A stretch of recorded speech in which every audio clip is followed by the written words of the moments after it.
ஐயனாருக்கு பூரணாம்பாள் புஷ்கலாம்பாள் என்று இரு மனைவியர் உள்ளதாக கந்தபுராணம் உரைக்கிறது. பல கிராமங்களிலும் ஐயனார் தேவியர் இருவருடன் வீற்றிருக்கிறார். தனியே இருக்கும் ஐயனாரை பாலசாஸ்தா என்றும், தேவியருடன் வீற்றிருக்கும் ஐயனாரை தர்மசாஸ்தா என்றும் குறிப்பிடுவார்கள். ஐயப்பன் பிரம்மச்சாரி என்பது அனைவரும் அறிந்த செய்தி. இது முரண்பாடா? இல்லை.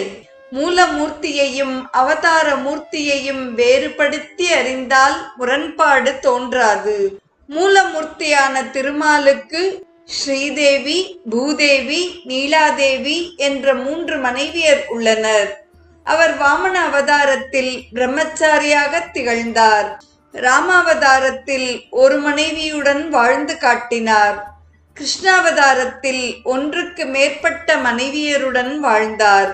அதுபோல் மூலமூர்த்தியான ஐயனார் பூரணை புஷ்கலை என்ற 2 சக்திகளுடன் வீற்றிருக்கிறார். அவரே பந்தள நாட்டில் மணிகண்டன் என்ற பெயருடன் அவதாரம் செய்தார்.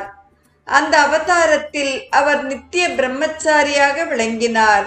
அதாவது ஐயப்பன் என்ற மணிகண்டன் அவதார மூர்த்தி ஆவார். மூலமூர்த்தி ஐயனார் ஆவார். மூலமூர்த்தியாகிய